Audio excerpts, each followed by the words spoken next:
Greetings, glory to God on the highest, and on earth, peace to people of good will. For a while now, I've been thinking about making a short video, or perhaps multiple short videos, showing some of the Ge'ez-related gems that I stumble across on Twitter, or X as the platform is now called, and also showing and sharing and recommending some of the different accounts that I follow on X or Twitter, precisely because they're sharing those gems. And so, having a bit of free time this morning, here's my first installment in what might develop into a series of short videos along these lines. One Twitter or X account that I follow is Ethiopic Manuscript Art. It's the name of the account, and it goes by the handle @ArtEthiopic. Now, that account posts all kinds of beautiful religious imagery from manuscripts produced by the Ethiopian Orthodox Tewahedo Church, which is, produced over the centuries.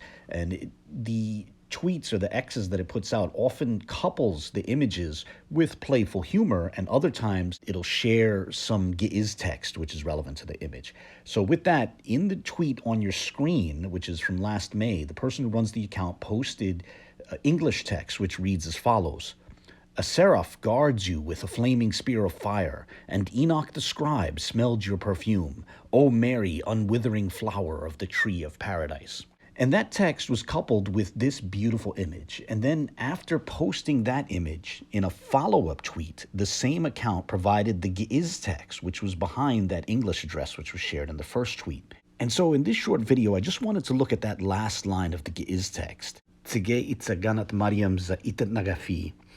So just for fun, we can call this the Ge'ez phrase of the day. Me personally, I consider this a particularly beautiful Marian epithet, and so I thought it might be worthwhile to explain it or offer a sort of minor parsing for others who might be interested. And, as I'm sort of a low-level beginning student of Ge'ez, I figured others like me might enjoy this, and through these sorts of fun exercises, perhaps we can learn the language together.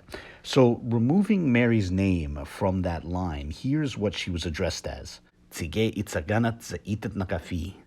So to quickly explain each word, the first word, tzige, means flower.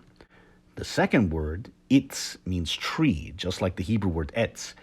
And here it's in the construct state with the word that follows, so it's itza. There's a vocalization on that last character. The third word is ganat, which literally means garden, and it's related to the Hebrew word gan, like in the Hebrew phrase Gan Eden, Garden of Eden, which many use as a reference to paradise. And it's also related to the Arabic word Jannah, which is used for paradise as well.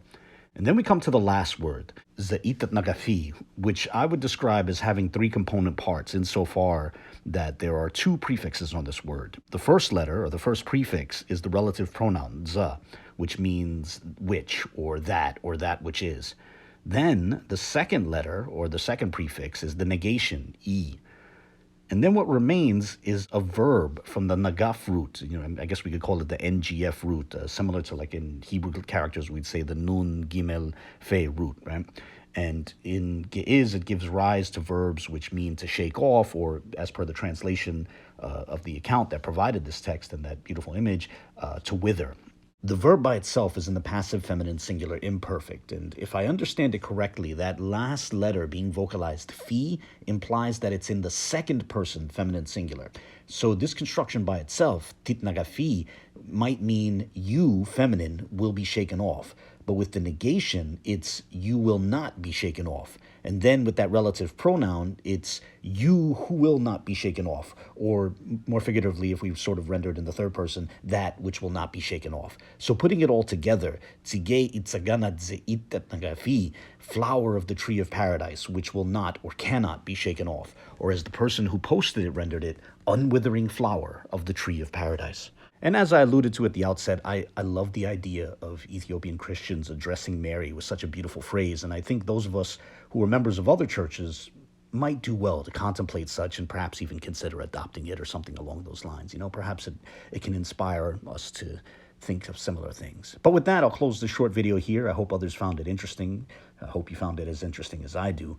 God willing, I hope to make one or two or perhaps more videos like this. And if you're interested in seeing little short videos like this, let me know in a comment. But either way, God bless.